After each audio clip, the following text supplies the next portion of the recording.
Alright guys, I've got another squid. This is an actual male. So I'm going to go ahead and let you see what it looks like. It's a smaller squid than the other one. We're probably going to take the other one back out here in just a minute, and I'm going to cut open the area where the eye is located. But just to review, remember you have the small dots, which are the chromatophores, which they allow the animal to change colors to protect it. You also see, and it looks like this one, typically you're going to have a pair of tentacles. They're going to be the longer ones with the arms.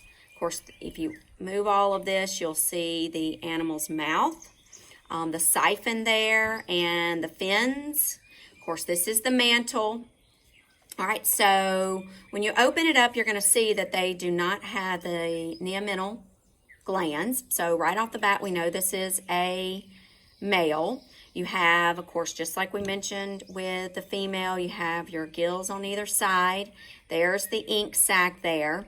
You have the pair of brachial hearts there. Remember, the brachial hearts are dealing with oxygen poor blood coming from the tissues, and then it'll move that blood to the gills. Underneath all of this here, you'll see the systemic heart.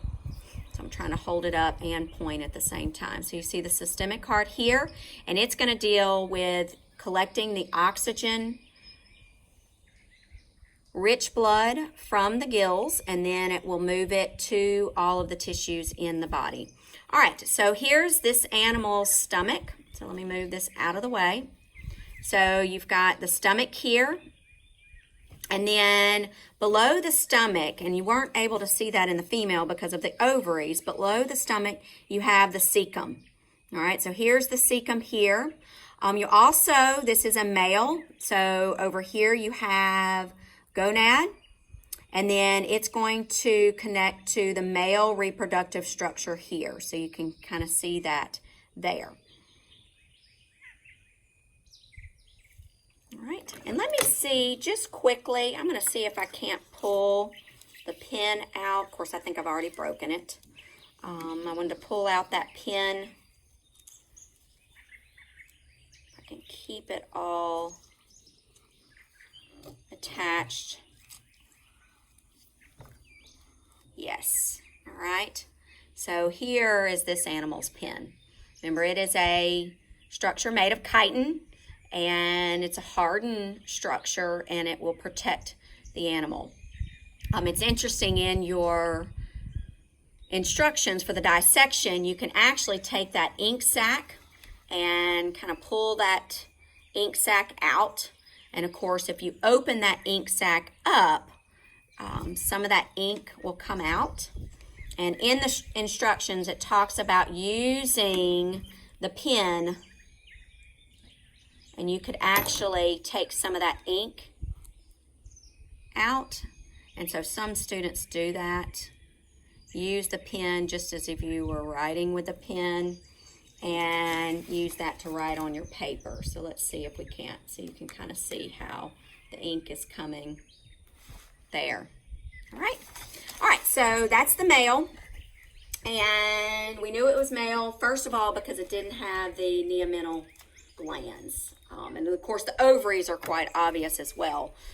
So when we open this squid back up, you can see the neomental glands, and then of course the ovaries there. And you can actually, I'm going to pull this a little bit closer to the camera so you can look at that a little bit closer. All right, so let me just quickly, remember you have the eye on either side of the head, and the aquifers pore, which is located there. And I'm going to just take a minute to see about, because these animals, they actually have a lens, all right? So you're going to see some of that fluid come out that holds the lens, and you see it in the eye. So let me, I have to cut a little bit more.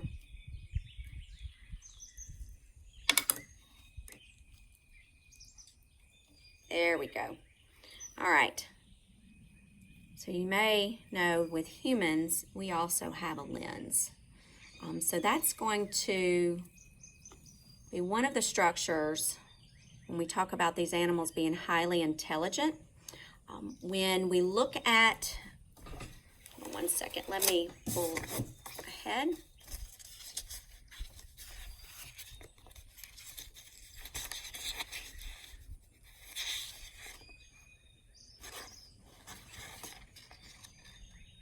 All right, so it has a structure, you know, the eye is similar to the human eye in structure. The squids also have a brain-like structure called the cephalic ganglion and a well-developed nervous system. So these are some structures that are, when I mentioned being the most highly intelligent of all of the invertebrates. Well, that's going to end our squid dissection, and we will be doing the shark dissection very soon.